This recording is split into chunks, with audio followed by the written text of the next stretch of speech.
Okay, good to go. All right. Great.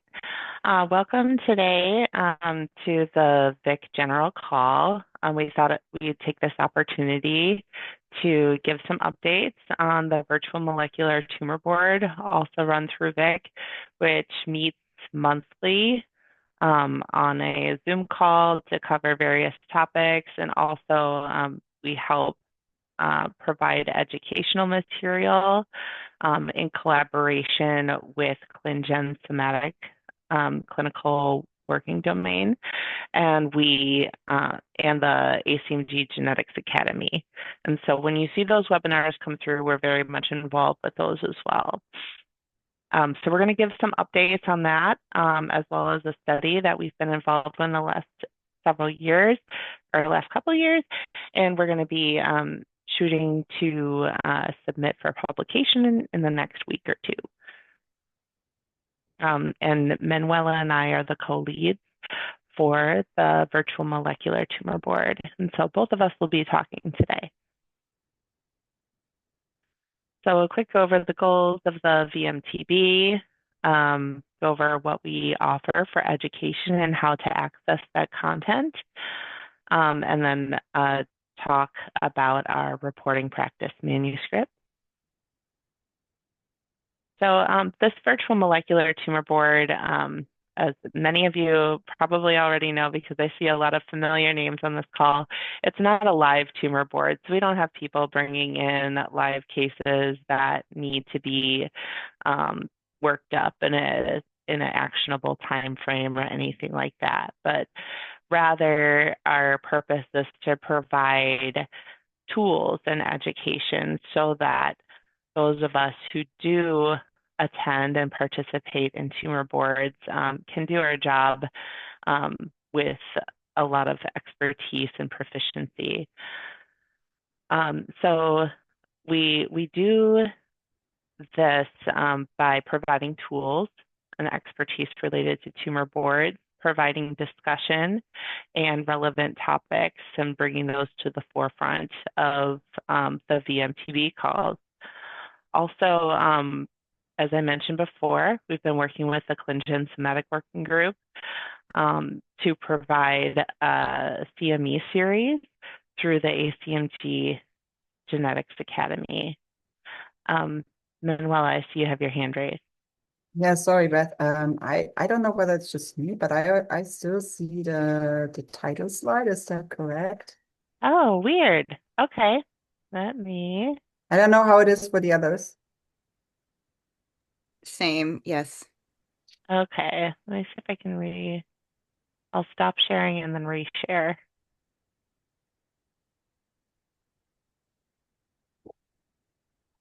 I'm just sharing the screen, so I feel like that should be. Okay.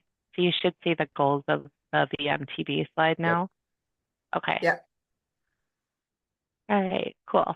So we talked a little bit about the CME series and then also these monthly calls that we have just on Zoom that you have access, that everybody has access to. It's an open forum to highlight useful tools, studies, or investigate kind of those non-single nucleotide variant types. Did you see the slide change? Yes, you're good now. Yes. Oh, good. Awesome. Thank you for confirming that. So I just thought we'd take this opportunity at this meeting to go through how to join the CME events through the ACMG Genetics Academy. First, you'll have to create an account if you don't have one yet in order to register for these free CME events. And then on the Genetics Academy website, you can find our series under ClinGen activities. We have one more webinar coming up in 2025, and it'll be here before you know it, in 3 weeks from today, an algorithmic panel-based approach to molecular diagnostics and sinonasal tumors. And the historical CME webinar series recordings are available for 2 years post-presentation, and you can use those for your CMEs as well. So CMEs will be are available after those presentations too. So what I'm going to do is head over to the ACMG website. This is the home. This is the main ACMG website. You can get to the Genetics Academy by going to Education and Events, ACMG Genetics Academy.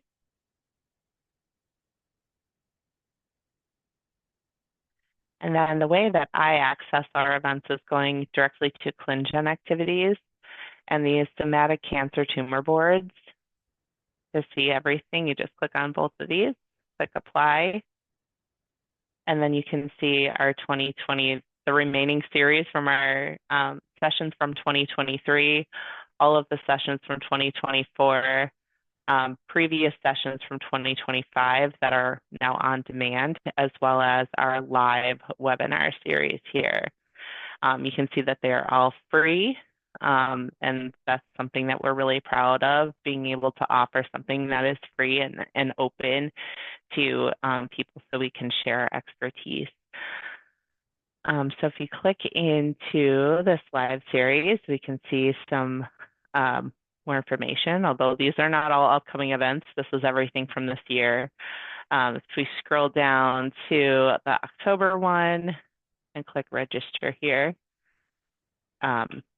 if you're not logged in, like I'm not logged in, you'll be prompted to log in here, but you can see all of the information, including the course description and the learning objectives, as well as who is actually presenting on this call. So in 3 weeks, we will have this group from Mount Sinai Hospital presenting on sinonasal tumors. And so this should be a really exciting presentation. I hope that all of you will be able to join.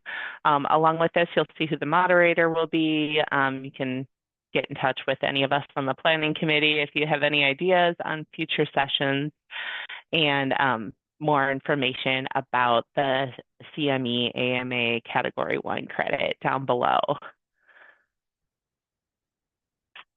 So I'll go back to our presentation here.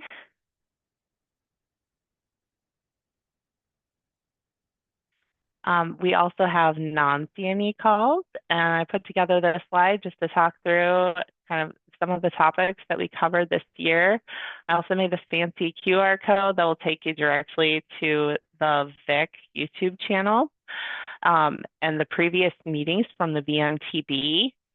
You can find in the list of videos there, or you can go to the playlist within YouTube specifically for VICC VMTB. So here are some of the topics that we've covered this year. So we had a group from NABCIS come on and talk about electronic genome mapping, or EGM, which is a similar technology to optical genome mapping, or OGM, which optimizes for structural variant detection. We had a group come on to talk about Tumor Screen and the OncoBoard out of Switzerland. We had a tool presented for variant visualization called Variant GraphCraft from Dr. Uzun from Brown University. We had a presentation from Till Hartman from Charité about Mahari, which is a tool for variant annotation. And then in August, we had a really great presentation on the use of organoids for the study of therapeutic efficacy and resistance from Dr. Mamluk, also from Charité in Berlin. Next week, we will have Dr. Samaya Iqbal, who is going to present on the genomics to proteins, or the G2P portal, and how to use that.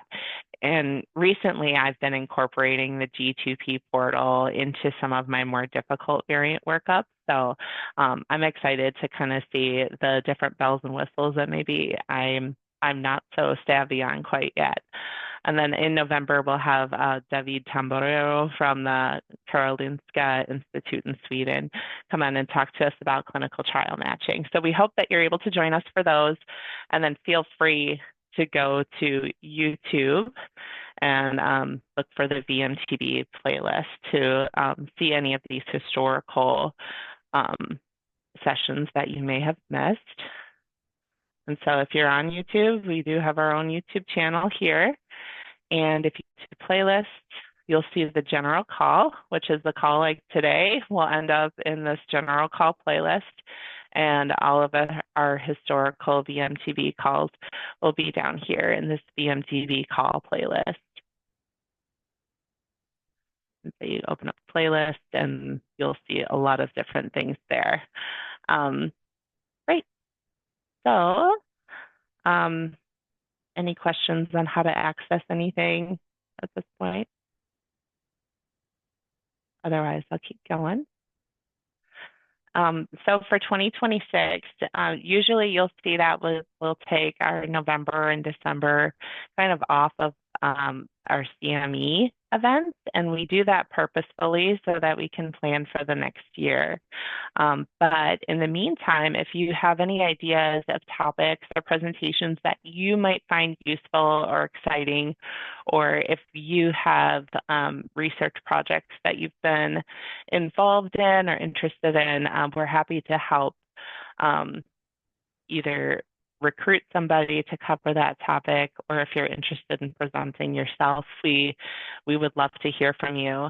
We found that these series and presentations are really great opportunities to involve trainees or early career scientists who are trying to really get integrated into this community, and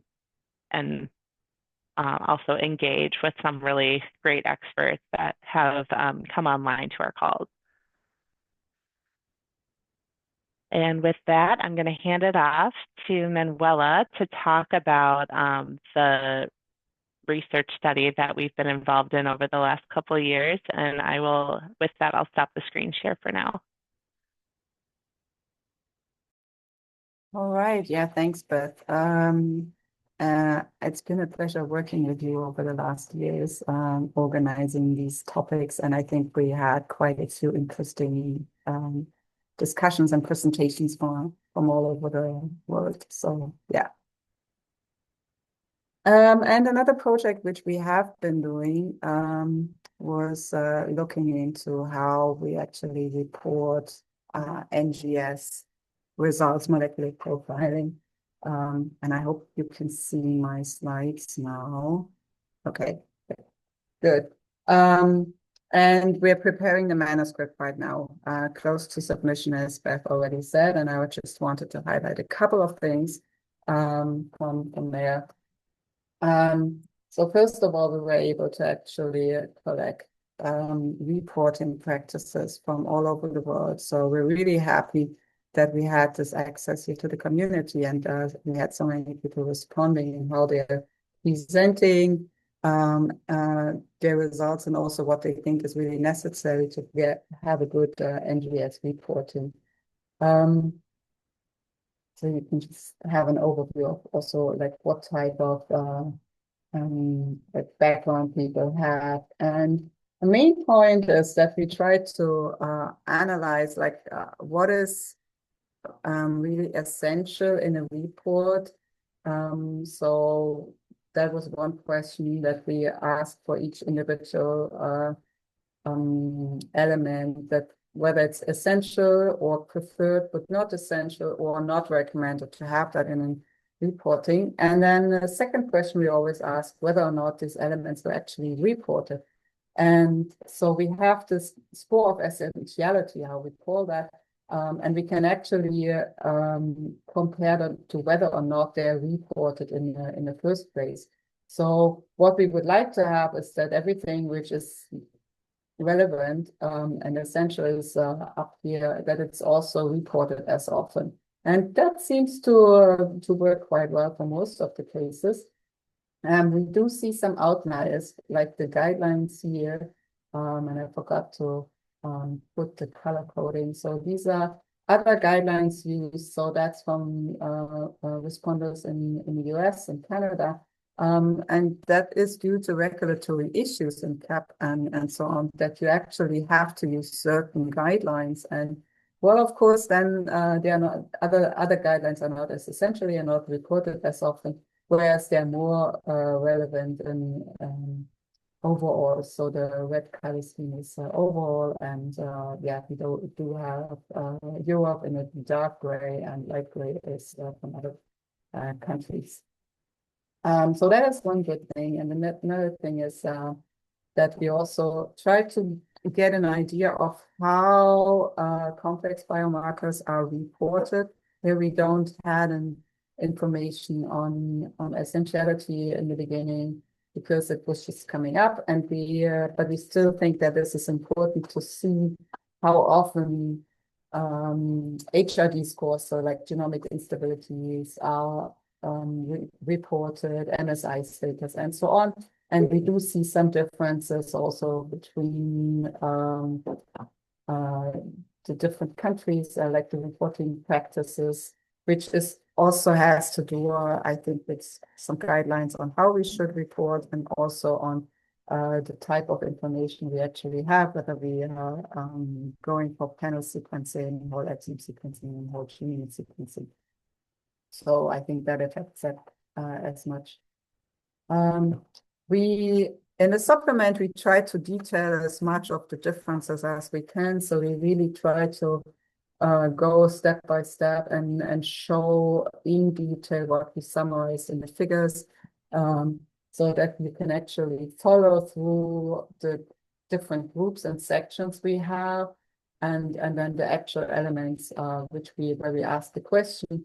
And then for example, here you see that in Europe, it's really, really important to show if you had other guidelines used, if we were going back to that one example, whereas in the US and Canada, this is not really, really essential, actually has a negative impact here, and it's not recommended. So that has like the highest difference between those two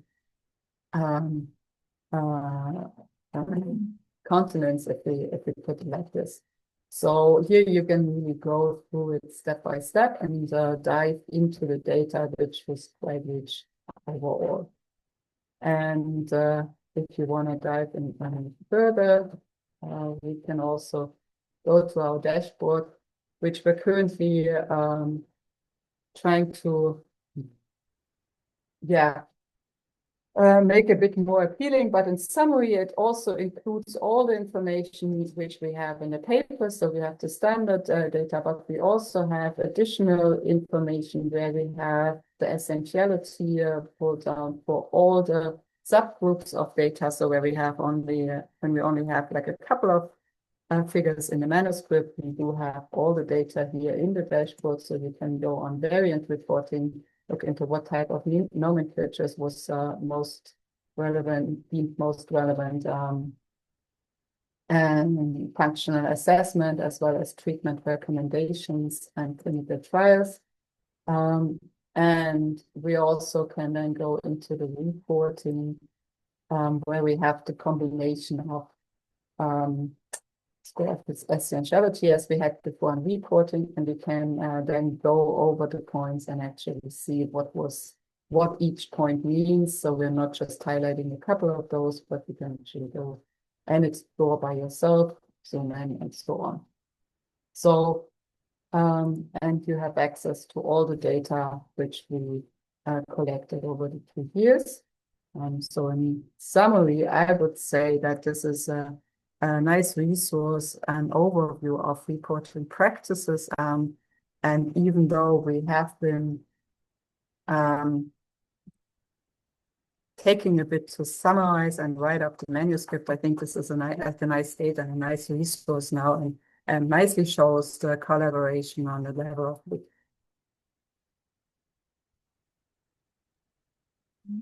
Exactly. And we've been spending some time to make those enhancements to the dashboard as well, just so we can navigate those data efficiently. And we've been gathering a lot of input from those who have been involved in the study. So thanks to all who have given us input, especially to help with making that data really helpful and visible and able to navigate in the dashboard. I think that's been really great. So thanks to everybody who has contributed to the VMTB in that way.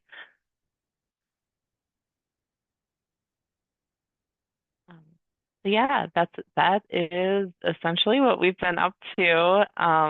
The manuscript has been really exciting to kind of see that take shape. And even though the data were collected a few years ago, I feel like this is this was collected in a unique way, and it is a unique way to look at some of these survey data that hasn't been done before. So I do feel like our results are fairly novel in that we are finding a way to measure um, whether or not those report elements are essential or are important enough to be deemed like, required for a report. So I think it's exciting, and I'm really glad to see this kind of wrapping up, and so we can start on something new. Great. Does anybody have any questions for us?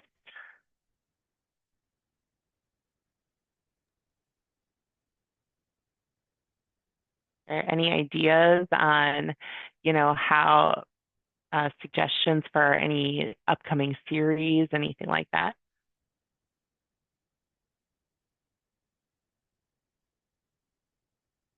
All right. Hearing none, I think this is going to be a pretty short meeting, Manuela. I think that's okay. I think it's a great pleasure that we could also present what we're doing here.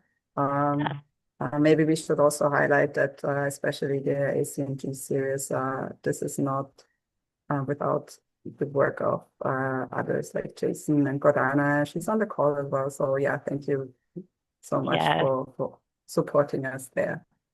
Yeah, and also ACMG Genetics Academy has dedicated staff to help run the webinar as well. So they have been immensely helpful in just getting us organized, making sure that everybody has disclosures filled out, all of the kind of more administrative tasks. So it's been a pleasure to work with them and to grow that education series over the years.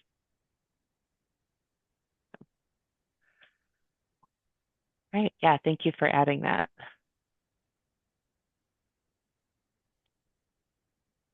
And of course, I mean, we left our contact information here. So if you have additional ideas, please feel free to reach out and write an email. Yes, please do.